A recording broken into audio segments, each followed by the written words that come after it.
It's often a rare sight to see a United Airlines 737 somewhere in Asia, a region where you'd least expect to see one. Yet soon, they'll be part of the US Airlines expansion plans in the region this year. More often, you'll very likely experience United's Boeing 737 aircraft on short-haul US domestic flights, something that I would guess some of you watching this video may have already experienced. Thanks to its presence in the US Pacific territory of Guam, you'll soon be able to find more opportunities to fly on United 737s to or from Tokyo, as I did on a recent flight between Cebu, one of United's newest additions to its network, and Tokyo Narita Airport. So in this edition of Travels with Flights in Asia, I'll be highlighting the services on United's Cebu-Tokyo route on board its Guam-based Boeing 737-800 aircraft, but also the experience for those traveling on the US-based airline departing from the Mactan Cebu International Airport.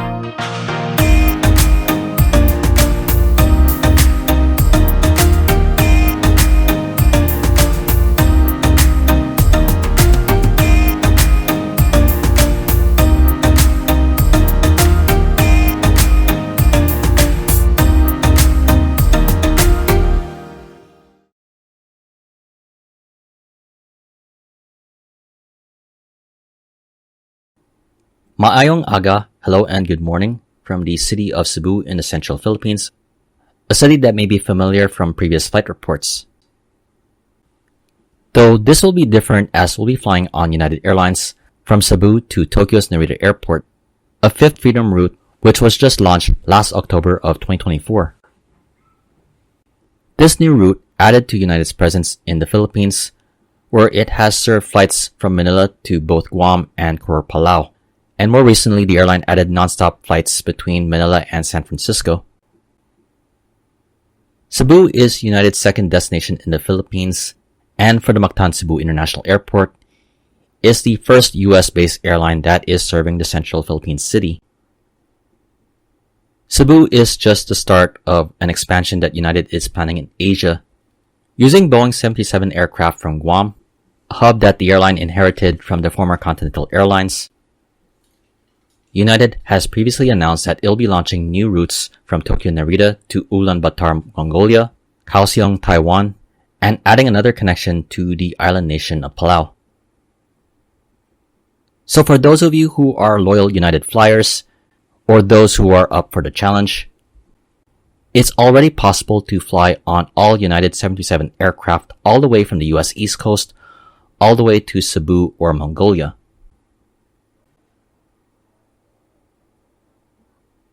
So now back at the Mactan Cebu International Airport, where while Terminal 2 is a beautiful terminal and personally my favorite in all of the Philippines, one of the things that the airport is lacking in is self-service check-in kiosks. While the check-in counters are a beautiful design from the usual that we see in most other airports, there is a line for check-in, and this goes for other airlines I have experienced departing Cebu from. One other thing to note, as this is a US-based airline, before you even reach the check-in counters, there will be an agent who greets you and will ask you a few security questions.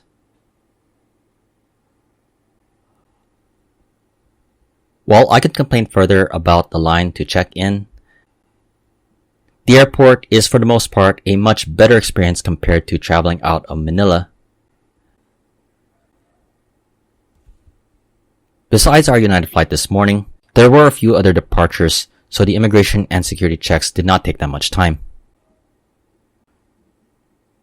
Other things I do like about this terminal include the large windows, which promotes the use of natural lighting during daytime, and also more than enough use of the airside.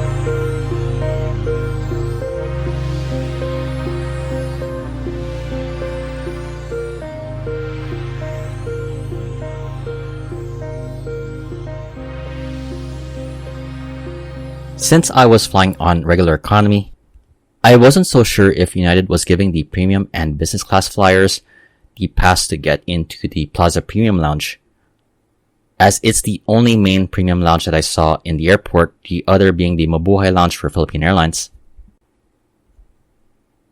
Even if there's no lounge access, I'm sure any premium flyer would be okay with the terminal building, especially it's not that busy. and there is a lot of space of seating, including some areas where you can get some privacy. If you happen to choose to do plane spotting to pass the time, among the aircraft you'll be able to spot is our 19-year-old Boeing 737-800 aircraft, which arrived from Tokyo the night before and stayed overnight before our flight this morning.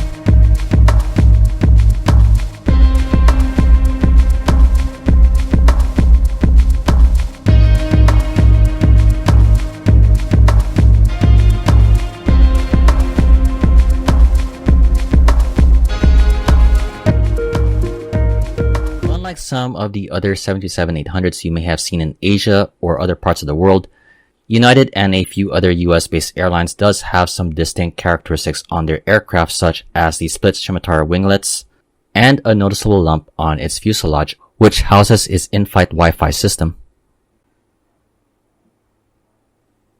You'll mostly be free to roam around the terminal building except to the actual gate area, which was closed off until around an hour before boarding time, when the ground staff opened it up and there was another line of security questioning. Even in this secure area, you still do have access to vending machines and also the restrooms. We would not be sitting there for long as the boarding process would start. And soon we would be able to step inside the United 737-800. Besides the usual welcome from the flight attendants at the door, one of the flight attendants was giving us a sanitary wipe, which is the first time for me to receive something upon boarding an aircraft. As with the usual for the narrow-body 737s or A320s, these aircraft are configured in A330 configuration in economy. United also offers their business class and their premium section, or which they call Economy Plus. Each seat is provided with a blanket, and another flight attendant was passing around earphones, which could be used with the in-flight entertainment system, which I'll get to. Beside the usual seat pocket on the bottom, above the tray table, there is a more solid compartment where you will find the in-flight safety card and a catalog for things you can order on board. I'm not sure if they even have most of the inventory that they have in that catalog available on the flight, though it's best to save your money as there is a lunch service on board. Now back to the in-flight entertainment system, which appears to be very dated. There is a personal TV screen on each seat, though it's not a touchscreen with the controls on your armrest.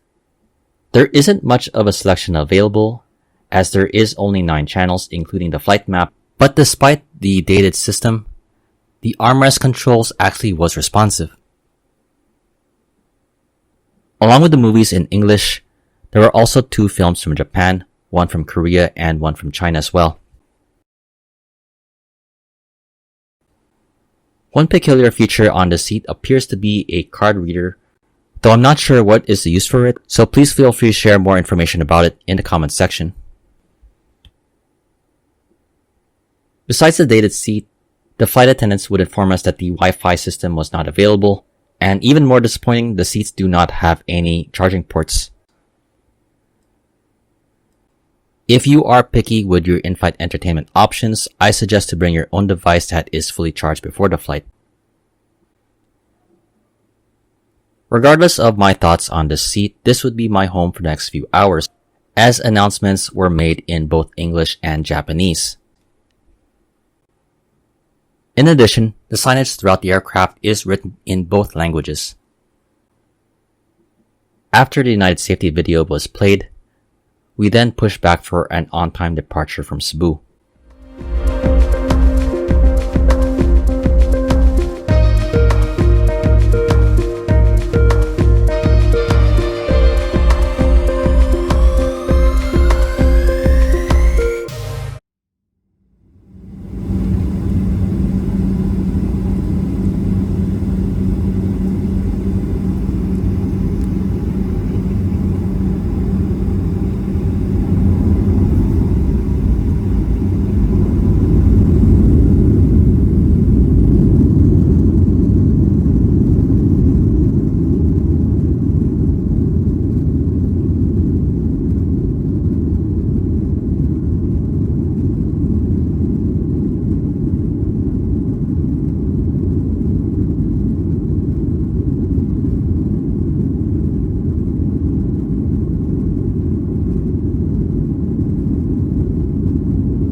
After our departure from Cebu, the fasten seatbelt sign would remain on until we reached our cruising altitude.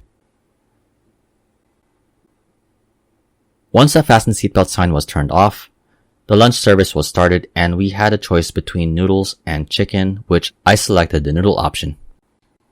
Regardless of your choice for lunch, utensils made out of bamboo is provided, a cookie, along with the usual dinner roll and butter, and some more noodles. My drink of choice with this meal was the apple juice served in a small cup. While the portion size is a bit small for my liking, there was a nice taste of spice in it. While the portion sizes are relatively small compared to some of the Asian-based airlines that I've flown, I'm still thankful for it, especially I'm flying on a full-service airline on this route. After the lunch service and the trays were collected, the flight attendants, I will give them credit that they did make their presence known throughout the flight. During the next few hours, at least one of them would go around the cabin offering freshly brewed coffee or a cup of water.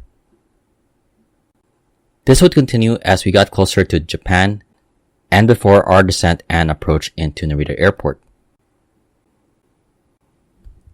I was on a window seat in the left side of the aircraft and I got treated to some views of the islands south of Japan, though I was a bit disappointed that the view of Mount Fuji was obstructed by some clouds.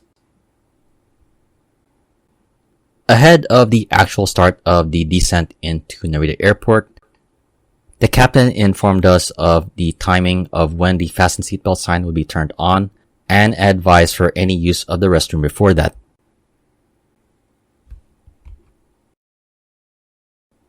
If you've ever asked me a few years ago if United or any US-based airline would launch flights to Cebu, I would have said not a chance. That said, United surprised me and most other observers with this bold route when it was first announced last summer, and overall it was an interesting experience. I've seen that United has received mixed reviews from the traveling public, so when the Cebu-Tokyo route was first announced, it made it even more appealing to do this flight report. Hopefully after this, I would get the chance to do one on a longer flight such as their flights from Manila or Singapore to their US West Coast hubs to a city like San Francisco. For now, I'll be talking about this particular flight, and what you get is very much what you expect from a full-service airline, baggage allowance and meals included. While there was a bit to check in, for the most part the overall experience was efficient. Another positive I would like to note was the communication between the captain of the flight and us, the passengers. Besides the usual pre-flight and the before descent briefings, we the passengers were also informed of timings of when the fasten seatbelt signs would be turned on and opportunities to use the restroom. And during the minor instances of turbulence, the captain was directly speaking to us, rather than the usual flight attendants advising us to return to our seats. Also, I do want to extend the flight attendants credits for being present during the flight, including going around the cabin to pass around coffee and water even after the meal service. If you are planning to travel beyond Japan to a destination in the US or Canada, the departures and arrival at Narita Airport is time for connections on United or ANA-operated flights. For myself, I was traveling with a connection via Narita Airport, which gave me the opportunity to see the scale of operations of United at Terminal 1. For those with connecting flights, there is a help counter for United passengers, though I will say that entire South Wing does get busy during the peak times. Though I will say there are some great views of the airside looking at the southern runway at Narita Airport, which I took advantage for myself to get some more stock footage. As for the cons of this experience, I'll first mention a problem that is not so much a United problem at Cebu, but the Mactan Cebu International Airport does not have any self-service check-in kiosks. It's something that I think would help in making the check-in process more efficient, and not just in Cebu but also other airports in the Philippines like Manila Airport. The meal portions are a bit small, and I know I'm comparing with some of the Asian-based airlines like Philippine Airlines, Singapore, or Malaysia Airlines. But I will say that they did make a good choice in whoever the caterer is for the flights to and from Cebu. Lastly, I'll mention the dated in-flight entertainment system and internet access. Based on other flight reports on other United aircraft, it seems like a mixed bag of features on board their aircraft and economy class. If given the choice, I would much rather stream content to my own device or download it before flying.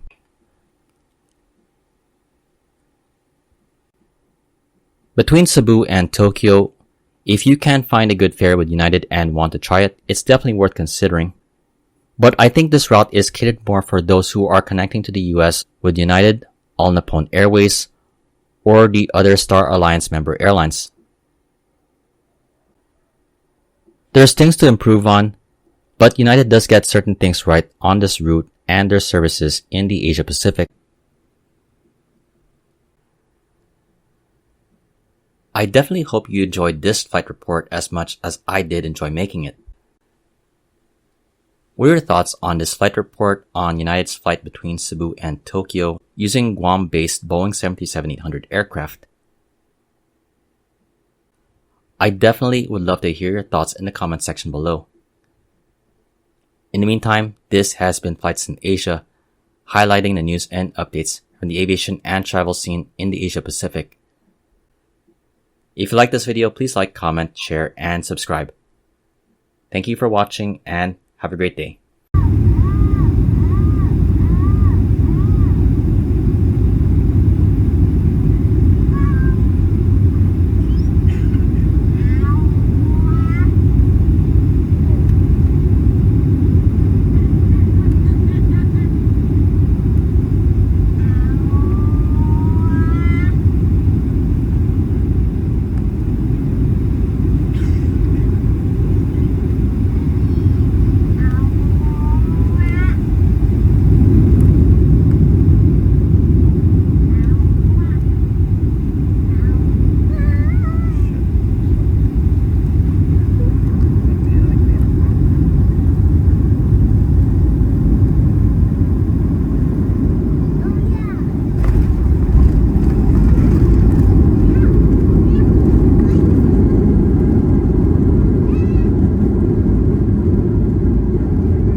Comfortably seated until the seatbelt sign is off. You may continue to use and charge your phones and tablets. If you're sitting in an exit row, please don't plug your devices into the outlet. Don't forget to check your seat back pocket and area around your seat to make sure you have all of your belongings. And be careful when opening overhead bins. Once we arrive at the gate or airport, we'd be more than happy to answer any questions you may have. Your feedback is really important to us, so some of you will receive a survey asking about your experience via email or the United app. We'd love to know how you enjoyed your flight with us today. On behalf of the entire United team and our Star Alliance partners, thank you for flying with us. We hope you've enjoyed your flight and look forward to welcoming you again on another United flight. Once the seatbelt sign is turned off, please stand clear of the door area to allow your flight assistant to report to safety. Thank you. Have a good day. 皆様長くいらっしゃる旅お疲れ様でございました。内地国際空港に到着いたしました。ただいまの時刻は午後の11時30分となります。